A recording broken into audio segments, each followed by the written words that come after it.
The expectations were high for Caitlin Clark even before she declared for the WNBA draft. Throughout the ensuing months, they only grew for the NCAA's all-time leading scorer tasked with bringing the Indiana Fever back to prominence. And she delivered. Despite a rocky start that Clark joked during the playoffs she doesn't like to think about, she delivered one of the best first-year seasons in league history to lead Indiana back to the playoffs and earn the honor of 2024 Rookie of the Year, according to the Athletic's Shams Charania. Clark averaged 19.2 points, 8.4 assists, and 5.7 rebounds per game in the regular season. She ranked 7th in scoring, shooting 41.7% overall, 24.4% from 3 and 90.6% from the free throw line. She led the league in assists to earn the Peak Performer Award and added 1.3 steals and nearly a block per game. As the year progressed, she became a clear MVP candidate and finished 4th in the MVP vote won by Aya Wilson. Clark is likely to be an all-WNBA first-team selection. The Fever were eliminated from the first round of the playoffs Wednesday by the Connecticut Sun. Caitlin is special, Indiana head coach Christy Sides said before Game 1 of the playoffs shortly after the MVP results were announced. Everybody knows that. She's been special. She came into the best league in the world, the best women's basketball league in the world. She found her footing. She's continued to get better. She's put herself in a position to be called one of the best players in this league. That's incredible for a rookie. Clark broke a multitude of records in her first season. She smashed the single-season rookie assists record set by Ticha Penicairo in 1998 and the overall single-season assists record set by Alyssa Thomas last year.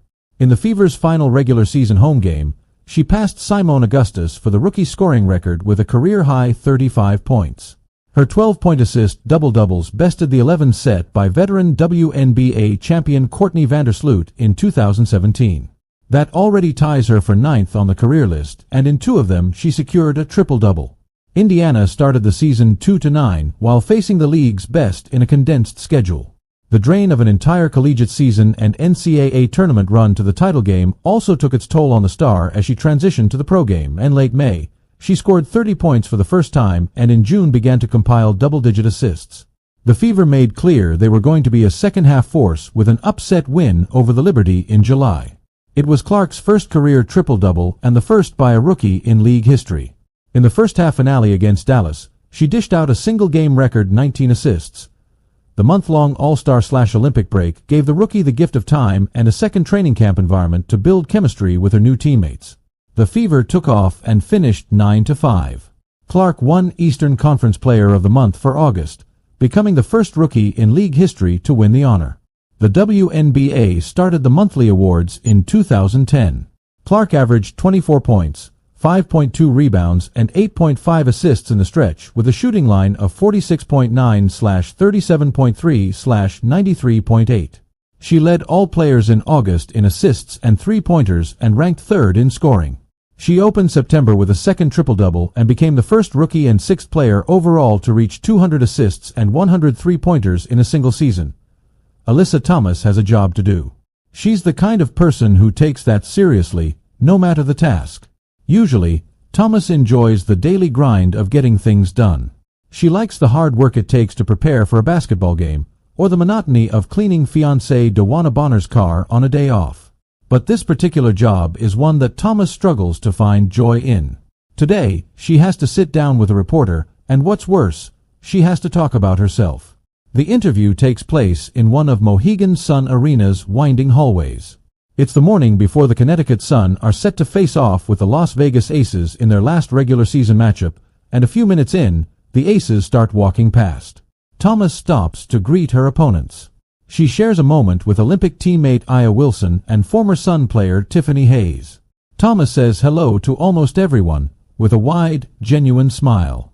But in between hugs and handshakes, Thomas turns back, making eye contact as she mulls over how to respond to what she's asked. She's thoughtful and professional, taking care in every answer. Sometimes, she even seems to be enjoying herself. And though she's sitting down, Thomas has her feet angled to the exit. When our time is up, Thomas doesn't linger. She says thank you and makes her escape, that's her. She tries to disguise who she is and just go from place to place because she doesn't want anyone to know, says Tina Klotzbeecher Thomas, Alyssa's mom. She's not the person that's going to want everyone to notice her. She'd rather be the fly on the wall. The 2023 season was supposed to be Alyssa Thomas's year. Her numbers were outrageous, the best they'd been in her Connecticut tenure, which began in 2014. She led the league in rebounds per game, 9.9, and was second in assists, 7.9, while also averaging 15.5 points. The Sun remained in contention for a title all season, and Thomas was atop the MVP conversation. And if that wasn't enough, Thomas became synonymous with triple-doubles, recording 6 in the regular season and 1 more in the playoffs. In most other games, the point forward was an assist or rebound away from notching another.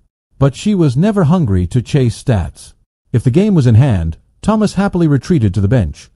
And while Wilson in Las Vegas and Breanna Stewart in New York had the big markets and national attention fixed on them, the Sun rallied around Thomas, never missing an opportunity to hype up the forgotten star. Last July, after Thomas posted her third triple-double in 10 days, Dejounte Carrington spoke with intensity. Her thick-lashed eyes darted around the room as she delivered a message to reporters. "I don't want any of y'all to get used to and normalize what she's doing out there, for real," she said. Like, that's not normal. It's still not normal, yet Thomas is still doing it. In Game 1 of a first-round series against Indiana, Thomas recorded her 4th career postseason triple-double with 12 points, 13 assists, and 10 rebounds. She's the only player in the league to notch more than 1. Week later, she was 1 assist shy of doing it again, leading the Sun to a 73-70 victory over the Lynx in the first game of the semifinals. She finished with 17 points, 10 rebounds, and 9 assists. It's crazy, right? We almost take it for granted, Sun head coach Stephanie White said following the win over Indiana.